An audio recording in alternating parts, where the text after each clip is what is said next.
Знаете, боевка Секиро во всем лучше Elden Ring. Так. Нельзя так начинать. Никто же не поймет, о чем ты говоришь. Ладно, давай тогда как обычно, со вступления. Знаете, перепройдя Радана без слезы, пусть и через парирование, настолько правда топорная, что персонаж парирует удары на расстоянии нескольких метров от него, я задумался.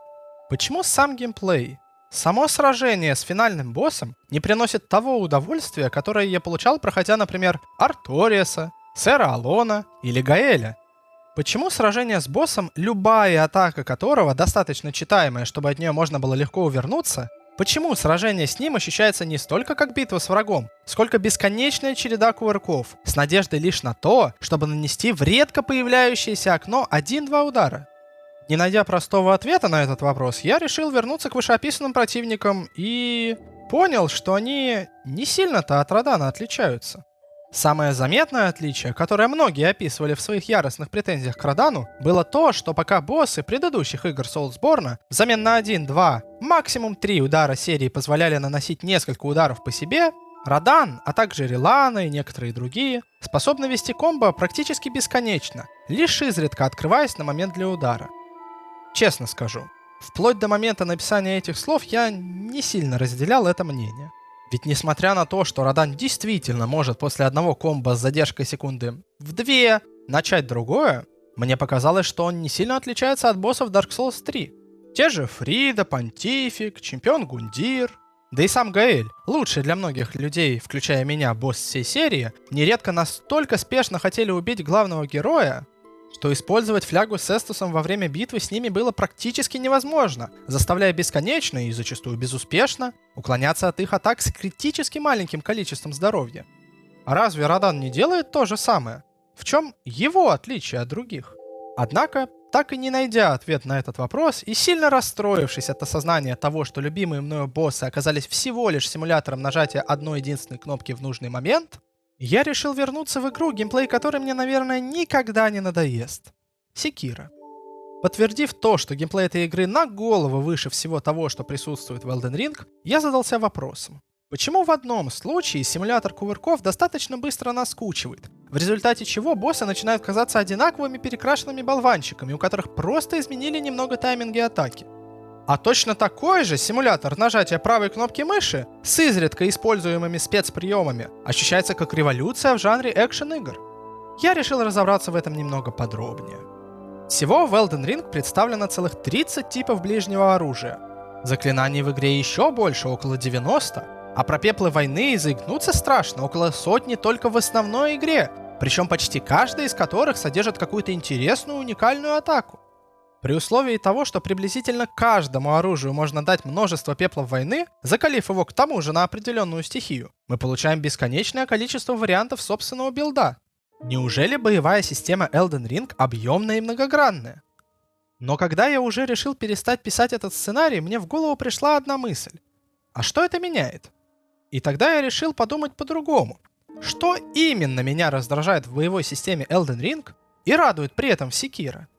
Я смог вывести целых 3 основных минуса. Пойдем по порядку.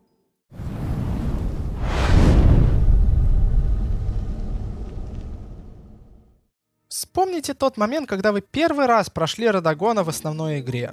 Момент, когда вы скорее всего поняли, что урон, который вы наносили боссу, слишком маленький при условии того, что его придется убивать каждый раз, чтобы просто дойти до сражения со зверем Элдена.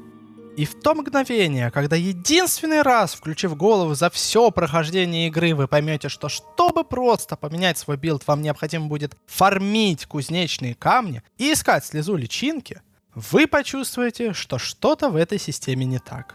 Да, к тому моменту у вас в инвентаре, скорее всего, будут находиться оба этих расходника. Но что если вам поменять свой билд захочется несколько раз? Несложно представить ситуацию, когда, пройдя половину игры за рыцаря с щитом и мечом, вам резко захочется попробовать, к примеру, кнуты. Все-таки оружие с уникальными анимациями, совершенно не похожие ни на один меч в игре. И так как каждое оружие прокачивается отдельно друг от друга, то придется всего лишь нафармить гигантское количество кузнечных камней всех уровней, чтобы оружие, которое вы просто хотите попробовать, стало хотя бы играбельным. Не говоря уже о том, чтобы быть более полезным. При условии того, что кузнечные камни максимальных на любой момент игры уровней всегда жестко ограничены, то в любом случае оружие, которое вы захотите прокачать, будет немного слабее нынешнего. Более того, одно дело, когда вы хотите поменять весь свой билд, включая и оружие, и броню, и тактику. Но что если вы просто хотите использовать другой меч, который только что вам выпал? Вам снова придется фармить кузнечные камни. И снова, так как самых лучших камней у вас очень ограниченное количество, меч просто получится попросту хуже нынешнего. То есть получается, что сама игра построена таким образом, чтобы ты взял первое попавшееся оружие, которое тебе понравилось мувсетом, или просто по виду, и играл с ним до конца игры, не меняя не то, что на что-то совершенно другое, а не меняя вообще, просто потому что это неэффективно. Что же я предлагаю? Да просто убрать прокачку единичного оружия. Просто задумайтесь, какой вообще смысл несет такое жесткое желание игры не дать тебе попробовать другое оружие? Стать с ним единым целым? Ощутить, какой путь вы прошли с ним вместе, начиная с Замогили и заканчивая вратами божественности? Зачем вообще ограничивать возможность сменить оружие в игре? Классовая система в игре номинальная. Персонаж может стать кем хочет, для этого просто надо прокачивать те или иные характеристики. Более того, зависимости от класса нет даже среди квестов. Игра буквально говорит тебе: бери какое хочешь оружие, зачаровывай его на что тебе душе угодно, наслаждайся выбором. Но при этом вводит жесточайшие ограничения на его смену, как бы шепотом добавляя: выбрать что угодно можешь только в первый раз. Если хочешь снова выбрать, страдай. Стоит также отметить одну важную вещь. В игре присутствует 14 разных типов урона, зависящих как от используемого оружия, так и статусных эффектов на нем. Все вы их знаете: огонь, магия, молния, колющие, дробящие и так далее. Однако есть среди всего этого одно но. Они не сильно нужны на боссах. Да, есть кровоток или заморозка, признанные сообществом имбой наравне с использованием слезы. Однако подумайте, а на каком сражении с боссом вы вообще задумывались о том, какой именно урон наносите? Правильно, Радагон и Ренала. В одном случае нужен дробящий урон, чтобы быстро разбить ходячий камушек, а во второй раз нужен не магический урон, так как логично, что величайший маг мира будет иметь к нему высокое сопротивление. Что же касается остальных, то там резисты не особенно и важны. В лучшем случае вы будете наносить боссу на 15-20% больше урона, что не заставит вас действительно задуматься об этом. Но почему? В игре столько возможностей сделать особенных боссов. Почему они не используются? Почему нет босса, который был бы практически полностью непробиваем обычными атаками, но получал бы огромный урон от колющего оружия? Тот же Радан. Или, например, огненного босса, заморозив которого ты уберешь из всех его атак эффект огня, заметно упростив себе при этом бой. Или еще круче, босс буквально бессмертный, тот, которого невозможно убить никакими атаками. И все, что можно, это накапливать на нем эффект смерти, пока он не покинет этот мир, убитый не оружием, но вечным проклятием. Звучит даже на словах отлично. И ведь ничего особенного делать для этого в игре не придется. Просто вместо десятка другого пепла войны или данжей сделать парочку таких вот уникальных боссов. Так где же такие боссы? Ведь вся игра говорит о том, что каждый враг уязвим к определенному урону. Проблему всего этого я уже обозначил выше. Если добавлять особенных, уникальных боссов в игру, пройти которых намного, в 1,5-2 раза будет проще, используя особую тактику, до которой вполне можно додуматься и без вики, то в таком случае необходимо сделать процесс смены оружия простым и быстрым. Но зачем это делать? Ведь тогда нельзя будет каждым вторым предметом, разбросанным по миру, сделать кузнечный камень. Это ведь придется думать, чем наполнять мир. Благо в Секиро этой проблемы нет. Как, правда, и выбора, с каким оружием играть. Но это совершенно другая история.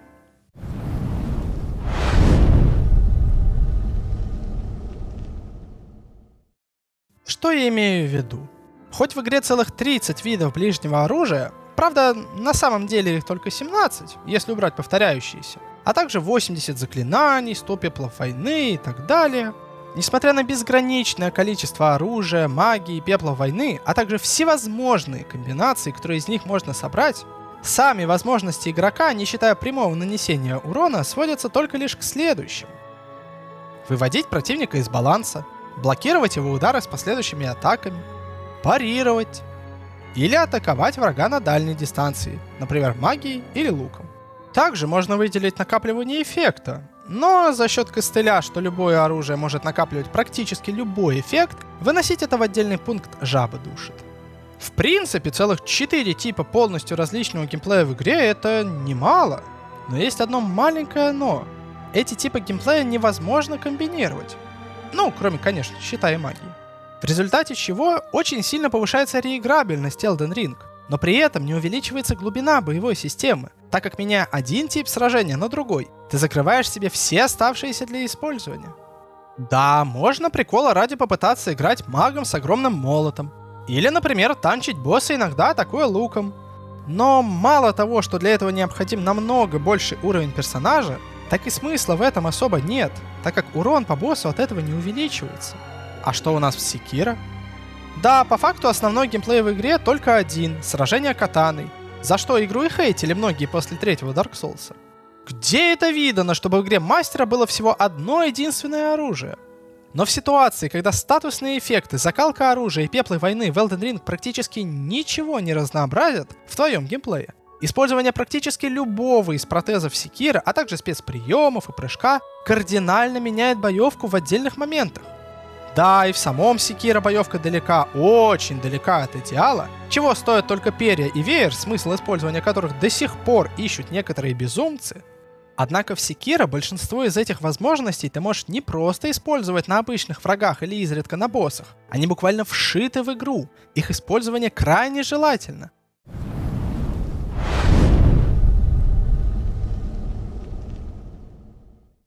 Наверное, это все-таки самая главная причина, почему в Sekiro, в отличие от Elden Ring и Dark Souls, хочется возвращаться. Честно говоря, я до этого самого момента не мог понять, что именно так цепляет в Sekiro. Ведь даже если исправить обе ранее упомянутые проблемы, то сам геймплей не сильно станет лучше. Да, за счет нормальной возможности комбинировать способности будет намного интереснее и разнообразнее играть, но главной проблемы это не изменит. Почему именно боссы Elden Ring кажутся тренажерами умения использовать кувырок? Как мне кажется, главная причина — это практически полная невозможность противопоставить что-либо боссу. Да, в игре есть парирование, но оно работает намного кривее, чем в Sekiro. Более того, не на все атаки распространяется. И это делается специально, чтобы ты не использовал эту механику часто, а лишь в крайнем случае. А чем кроме парирования ты можешь прессинговать босса? Есть, конечно, выбивание из баланса, но для него необходимо собрать специальный билд на тяжелом оружии. Да и даже так, случается оно не очень часто. И ведь кроме этих двух еле работающих механик, в игре нет ничего. А ведь представьте, сколько всего можно было бы сделать в игре. Sekiro в этом плане куда интереснее. За счет хорошей игры ты способен прессинговать каждого босса настолько, что он буквально может забыть многие из своих атак. Например, Генишира или Исин, в зависимости от того, как ты играешь, ощущаются совершенно по-разному.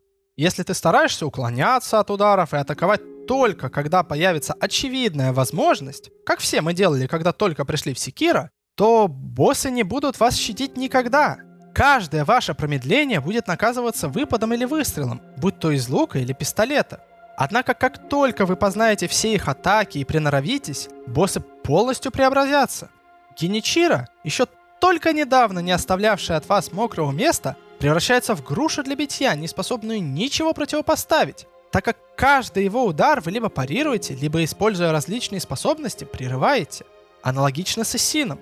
Являясь самым сложным боссом игры, пройти которого многие посчитали достижением, совершенно беспомощен к прессингу, благодаря которому на первой стадии способен забыть большую часть своих атак, еще больше упрощая битву. Однако, я понимаю, что в Elden Ring аналогичная система работать не будет, просто потому что по геймплею игры заметно отличаются. Но это совершенно не значит, что не надо реализовывать прессинг вообще. Как мне кажется, его можно реализовать через систему упрощения боссов в зависимости от атаки по определенным уязвимым частям. Например, у Радана можно будет убить лошадь, и тогда он потеряет часть атак, что связаны с ней, заметно упростив таким образом сражение. Или, к примеру, после оглушения огненного великана иметь возможность закинуть ему в открывшийся рот кувшин с водой, убрав все его атаки, связанные с огнем. И ведь подобные вещи раньше в Dark Souls были. Драконам и горгульям можно было отрубить хвосты, создав таким образом себе безопасную зону сзади них. А во второй части зашли еще дальше. Боссу Гниющему можно было отрубить обе руки, сделав его буквально беспомощным перед игроком. А на арене королевы Миты слить яд, убрав у босса возможность регенерации на пару с твоим отравлением. Куда это делось? Просмотрев всех боссов Elden Ring, я не нашел ни одного, ни единого, у которого можно было бы сделать нечто подобное. А ведь в Elden Ring больше всего боссов, чем в любой части серии. Причем даже если сравнивать только количество качественно сделанных. Как я считаю, исправив все 3 проблемы, сражения с боссами станут более осознанными. Ты не просто будешь нажимать одну единственную кнопку, используя первое понравившееся оружие. Сначала ты выберешь, каким именно оружием проще его убить, за счет того, что выбор не будет ограничен системой улучшений. Как только было выбрано оружие, ты не просто нажимаешь одну кнопку переката. Ты чутко следишь за действиями босса, чтобы в нужный момент правильно среагировать. Например, парировать, прыгнуть, кинуть что-нибудь в босса и так далее. А как только ты узнаешь большинство атак и сможешь достаточно уверенно на нем держаться, вступит самое главное изменение. Вместо того, чтобы просто бесцельно атаковать босса, ты задумаешься, а как можно пройти его попроще, не призывая при этом очевидную слезу или не смотря в вики имбалансные билды, в результате чего личное присутствие в сражении самого игрока многократно возрастет, не сильно при этом усложнив сами механики и не сломав ту основу, на которой держится сама боевая система Soulsborne.